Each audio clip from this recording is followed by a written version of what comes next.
So there's a ton of updates in Congress, and we all know that stimulus checks could be sent out very soon if President Biden sticks to his word and sends out the stimulus checks as he promised to all Americans. As I said, there's a lot of progress going on about the fourth stimulus checks, a ton of these is happening in Congress, and many developments are happening around the fourth stimulus bill. So, stay until the end to find out the most important stimulus news. So there is an extra $8,000 stimulus payment that some Americans are eligible to claim this year. Joe Biden wants to provide the Internal Revenue Service, the IRS that is, with more money, so stimulus checks can definitely be sent out. Now, there are still many people waiting to get at least the latest $1,400 stimulus checks after that bill was passed back in March, and some more money is available from the latest stimulus package. Now, it comes as tax credits, and this one could get $8,000 for people who qualify. This tax credit will reduce what you owe to the IRS in 2021. But only if you have payments related to the care of a child or the dependent. Now, if you do care for one child or dependent, you can claim $8,000 in expenses. If you care for more than one child or dependent, you can claim up to $16,000 in expenses. The good news is that this tax credit is refundable by up to 50%. So be sure to claim your missing $8,000 stimulus check if you haven't done so already. Everybody, like I said in my previous videos, a lot of progress going on about the fourth stimulus checks. For example, you would need to claim it you would have to claim it when you file your 2021 tax return.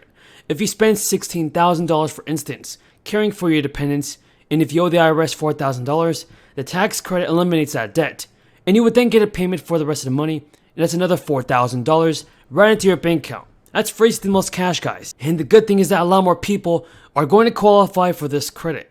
The AGI level at which the credit percentage is reduced is raised substantially from $15,000 to $125,000. And there is also one other thing to note. The tax credit is fully refundable. That means you can get payment even if you owe nothing. There's another limiting factor though. This tax credit is available for the 2021 tax year only. If you don't claim it this year, you will not be able to get it. So be sure to claim that missing stimulus check very soon as possible. It's going to let you the biggest time. It's going to give you the most amount of bang for your buck. So far, the enhanced child tax credit may expire in 2022, yielding a smaller financial benefit for parents. But the haircut may not be the last. The credit's value is scheduled to fall further in a few years' time. And Democrats are still trying to marshal 50 votes in the Senate for Biden's policy and the climate agenda. And so this would extend the temporary increase to the child tax credit for just one more year. This gives us more stimulus payments for another year to come. And we all know about the things that's going on in America right now. A lot of crises are happening. There's much of the crisis still going on, so stimulus checks should be sent out. Now, the American Rescue Plan was a relief law that raised the maximum value of the $3,000 to $5,000 to. Now, the American Rescue Plan was raising the credit's maximum value to $3,000 to even $3,600 per child. That's all depending on the age. The credit will revert to its $2,000 flat value next year as if Congress doesn't intervene. Now it's poised to fall further starting in 2026 when a tax break would decline to $1,000 per child due to the provisions in a 2017 tax law. But of course, Congress would not necessarily let a tax credit revert to that amount of $1,000. If the existing law does expire, low-income households will bear the brunt of the impact, and while middle and high earners would generally see limited to no impact.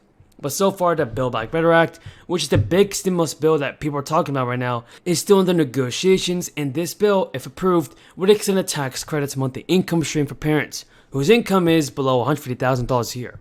So if you're making less than $150,000 a year, that's good news because the fourth stimulus checks will definitely go into your bank accounts.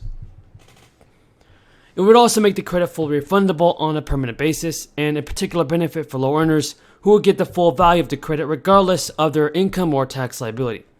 Now, prior to the crisis relief law, that wasn't the case, and nearly all the credit's benefits went to middle-earning households.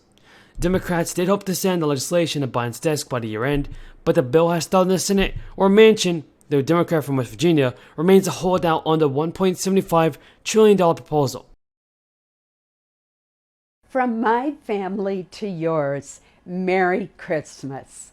The holiday season is such a special time. We are reminded of the importance of our loved ones, our friends, and our community. We celebrate the many blessings we enjoy.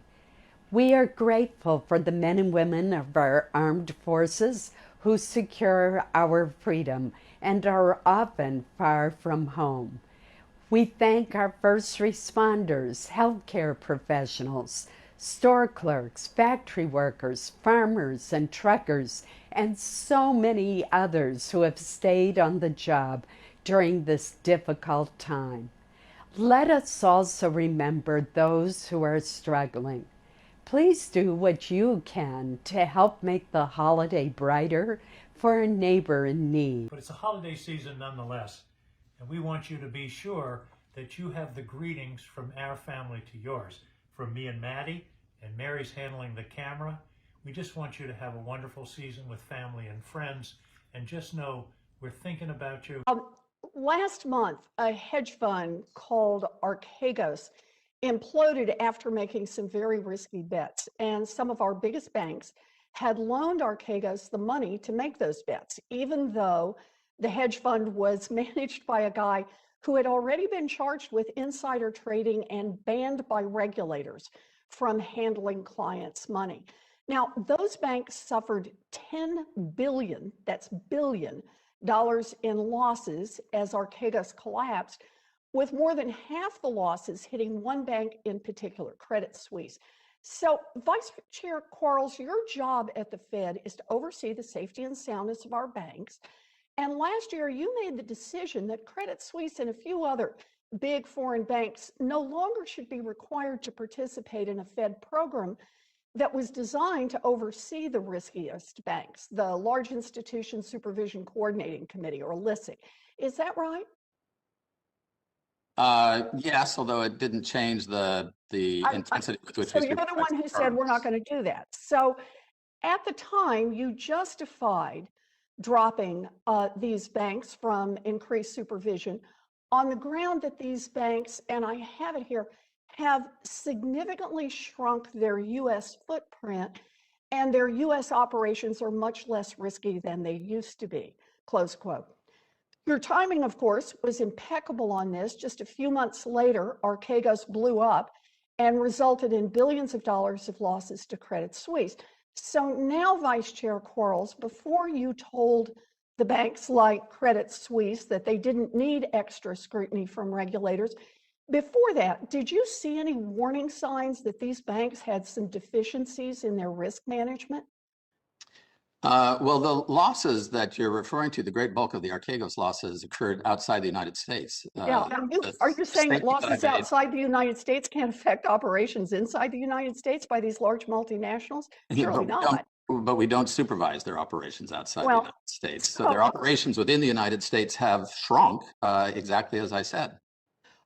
So you're going to stick with your original play. You know, in 2019, back when Credit Suisse was subjected to the Fed stress test,